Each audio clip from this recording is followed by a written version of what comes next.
নমস্কার, আমি ডক্টর তন্ময় মুখার্জি। আমি পেশায় একজন ফিজিশিয়ান এবং নেফ্রোলজিস্ট। আমার আগের ভিডিওতে আমি আপনাদেরকে বলেছিলাম ব্লাড প্রেশারের যেগুলো বহুল প্রচারিত ওষুধগুলো রয়েছে সেগুলো সম্পর্কে দু এক কথা। প্রথম ভিডিওতে আমি বলেছিলাম যে কি কি প্রকারের ব্লাড প্রেশারের ওষুধ রয়েছে। আপনারা চাইলে আমার ভিডিওটা দেখে নিতে পারেন। এবং তারপর আরেকটা ভিডিও বানিয়েছিলাম আমাদের এসি ইনহিবিটর এবং এআরবি ক্লাস অফ ব্লাড প্রেশারের মেডিসিনের উপরে, যেটাকে কমনলি আমরা সার্টানস নামে পরিচিত। আজকে আমি যে ব্লাড প্রেশারের মেডিসিন সম্পর্কে বলছি তা হলো একটা স্পেশাল ক্লাস অফ মেডিসিনস।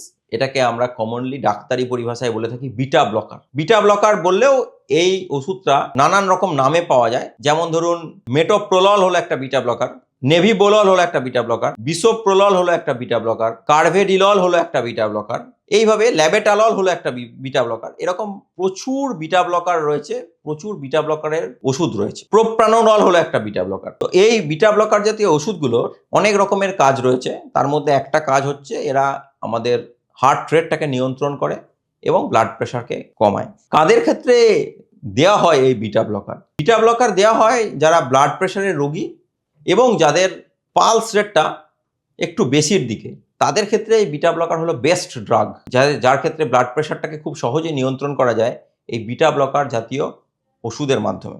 এছাড়াও ব্লাড প্রেশার নিয়ন্ত্রণ করা ছাড়াও বিটা ব্লকারের আরেকটা খুব সুন্দর কাজ রয়েছে। তা হলো যে সমস্ত রুগীর হাত কাঁপে, অনেক সময় তাকে আমরা বলি এসেনশিয়াল ট্রেমর বলে থাকি, অনেক সময় অ্যাংজাইটি ইনডিউস ট্রেমর হয়। খুব ভয় পেয়ে গেলে দেখবেন মানুষের হাত পাত ঠকঠক করে কাঁপতে থাকে, তাকে এটা একটা প্যানিক অ্যাটাকের মতো অথবা অ্যাংজাইটি অ্যাটাকের মতো হাত কাঁপতে থাকে। এই অ্যাংজাইটির জন্য অনেক সময় পালস রেট বেড়ে যায় এবং অ্যাংজাইটির জন্য ব্লাড প্রেশার বেড়ে যায়। এটা খুব নোন ফেনোমেনন। এই জাতীয় যারা পেশেন্টস রয়েছেন, যারা খুব অ্যাংজাইটিতে ভোগেন, অ্যাংসাস, হাত ফাত কাঁপে, খুব অল্পতেই সহ্য করতে পারেন না, তাদের ক্ষেত্রে কিন্তু বিটা ব্লকার একটা খুব দুর্দান্ত একটা ওষুধ। এই গ্রুপ অফ পেশেন্ট যদি বিটা ব্লকার খান তাহলে তাদের ক্ষেত্রে হার্ট রেট নিয়ন্ত্রণে থাকে এবং আপনার আলটিমেটলি ব্লাড প্রেশার নিয়ন্ত্রণে থাকে। এছাড়াও একটা ধরনের মানুষরা রয়েছেন যাদের হার্ট রেট হঠাৎ করে বেড়ে যায়, আবার হঠাৎ করে হার্ট রেট কিন্তু কমে যেতে পারে। একে বলা হয় সিক সাইনাস সিনড্রোম। এই গ্রুপের পেশেন্টদের ক্ষেত্রে অনেক সময় বিটা ব্লকার প্রেসক্রাইব করতে হয়, কিন্তু এই গ্রুপের পেশেন্টদের ক্ষেত্রে কিন্তু বিটা ব্লকার প্রেসক্রাইব করলে আপনাকে খেয়াল রাখতে হয় যে পালস রেটটা কমে যাবে না তো।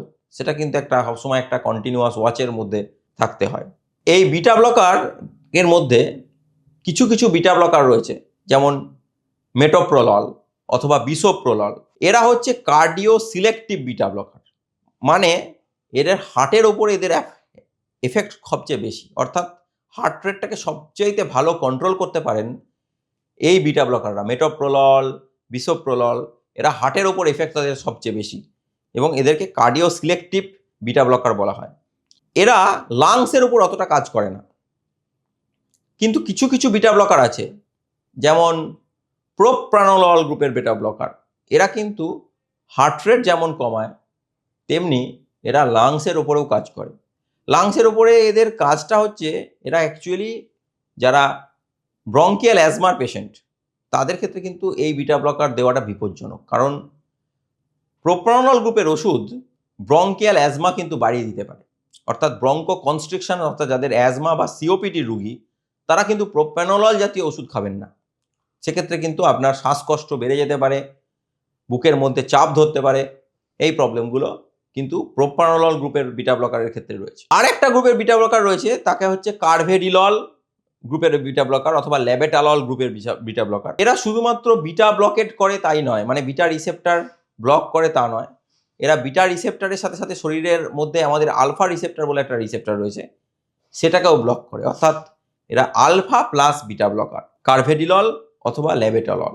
এর মধ্যে ল্যাবেটালল জাতীয় ওষুধ এর একটা খুব সুবিধা হচ্ছে, যেটা অন্যান্য বিটা ব্লকারের থেকে আলাদা, তা হলো এই ল্যাবেটালল বিটা ব্লকারটা এমন একটা বিটা ব্লকার বা এমন একটা ওটা ব্লাড প্রেশার লোয়ারিং ওষুধ, যেটা কিনা প্রেগনেন্সিতে যদি কারোর ব্লাড প্রেশার বেড়ে যায় সেক্ষেত্রে কিন্তু দেওয়া যায় এবং এক্ষেত্রে কোনো অসুবিধা হয় না। সাধারণভাবে প্রেগনেন্সিতে কোনো রকমের ওষুধ দেওয়ার ক্ষেত্রেই খুব স্কেপটিক্যাল থাকেন ডক্টররা, বিশেষ করে ব্লাড প্রেশার বেড়ে গেলে সেক্ষেত্রে তো একটা প্রবলেমেটিক ব্যাপার বটেই, কিন্তু ল্যাবেটালল হলো একটা এক্সেপশন। ল্যাবেটালল জাতীয় ওষুধ কিন্তু আমরা প্রেগনেন্সিতে সেফলি ইউজ করতে পারি। দেখা গেছে প্রেগনেন্সির ওপরে এর কোনো এফেক্ট নেই। কিন্তু প্রোপ্রানল, ল্যাবেটালল, কার্ভেডিলল এই ইত্যাদি জাতীয় যে আলফা প্লাস বিটা ব্লকার রয়েছে, যাদেরকে আমরা নন সিলেক্টিভ বিটা ব্লকার বলে থাকি, অর্থাৎ শুধুমাত্র বিটা ব্লকেট এরা করে না, বিটা প্লাস আলফা দুটো রিসেপ্টরই এরা ব্লকেট করে, তাদের ক্ষেত্রে কিন্তু পটাশিয়াম বেড়ে যাওয়ার আবার প্রবণতা থাকে। কারণ এই ওষুধগুলো খেলে কিন্তু পটাশিয়াম বেড়ে যেতে পারে। তাই ক্রনিক কিডনি ডিজিজের যারা রুগী আছেন তারা যদি এই ধরনের ওষুধ খেয়ে থাকেন, কার্ভেডিলল, ল্যাবেটালল বা প্রোপ্রানল, তাদের ক্ষেত্রে কিন্তু পটাশিয়াম বাড়ার প্রবণতা আবার থাকে এবং পটাশিয়াম বেড়ে গিয়ে হার্ট রেট কমে যাওয়া এবং আদার যে সমস্যাগুলো রয়েছে সেগুলো কিন্তু হতে পারে। তাই তাঁরা যদি এই বিটা ব্লকারগুলো খেতে থাকেন তাহলে কিন্তু অবশ্যই পটাশিয়ামটাকে নিয়ন্ত্রণে আছে কি না সেটা কিন্তু রক্ত পরীক্ষার মাধ্যমে বারংবার টেস্ট করবেন। এবার বলবো একটা স্পেশাল বিটা ব্লকার নিয়ে। সেই বিটা ব্লকারটা হলো নেবিবোলল। এই নেবিবোলল বিটা ব্লকারটা একটা কার্ডিও সিলেক্টিভ বিটা ব্লকার। তার কারণ এটা হার্টের ওপরে এফেক্ট বেশি, হ্যাঁ, কিন্তু বিটা 1 রিসেপ্টরের ওপর এফেক্ট বেশি। কিন্তু এই বিটা ব্লকারের একটা খুব ভালো প্রপার্টি হলো এই বিটা ব্লকারটা কিন্তু ব্রঙ্কিয়াল অ্যাজমার রোগীরা সেফলি ইউজ করতে পারেন। কারণ অন্যান্য বিটা ব্লকার যেমন প্রোপ্রানল, ল্যাবেটালল বা কার্ভেডিলল এগুলো বিটা 2 রিসেপ্টর ব্লকেটের জন্য ব্রঙ্কিয়াল অ্যাজমা বাড়িয়ে দিতে পারে, তার ফলে তাদের শ্বাসকষ্ট বেড়ে যেতে পারে। কিন্তু নেবিবোলল হলো এমন একটা বিটা ব্লকার যেটা হার্টের ওপরে এফেক্ট করে হার্ট রেট কমায়, কিন্তু লাংসের ওপরে এর এফেক্টটা অন্যান্য বিটা ব্লকারের তুলনায় সম্পূর্ণ আলাদা। তার জন্য এই নেবিবোলল জাতীয় বিটা ব্লকার কিন্তু ব্রঙ্কিয়াল অ্যাজমার রোগীদের ক্ষেত্রে খুব কার্যকরী এবং এরা ব্রঙ্কো ডায়ালেটেশন হয়, অর্থাৎ ব্রঙ্কিয়াল অ্যাজমা কিন্তু কমে যায়। এছাড়াও যারা হার্ট অ্যাটাকের রোগী, অর্থাৎ যাদের হার্টের ধমনীতে রক্ত জমাট বেঁধে গেছে বা হার্টের ধমনী কনস্ট্রিক্টেড হয়ে গেছে, তাদের ক্ষেত্রেও কিন্তু নেবিবোলল বিটা ব্লকার খুব উপকারী এবং এটা একটা অ্যান্টি অ্যাঞ্জাইনাল ড্রাগ হিসেবে কাজ করে, না হার্টের পেনটাকে কমিয়ে দেয়। কেননা এই বিটা ব্লকারের একটা স্পেশাল প্রপার্টি হলো এটা নাইট্রিক অক্সাইড রিলিজ করে এবং নাইট্রিক অক্সাইডের মাধ্যমে আমাদের শরীরে যে ধমনীগুলো রয়েছে সেই ধমনীগুলোকে এরা ডায়ালেট করে দেয়। তার ফলে এটা একটা special property of beta blocker, যেটা হার্ট অ্যাটাক অথবা ব্রঙ্কিয়াল অ্যাজমা দুই ধরনের রোগীরাই কিন্তু খুব সেফলি ইউজ করতে পারে। আজকে এই পর্যন্তই। এর পরের কোনো ভিডিওতে আপনাদের যদি আর কোনো কোয়ারিজ থাকে তাহলে সেই নিয়ে আর একটা ভিডিও বানাবো। ধন্যবাদ।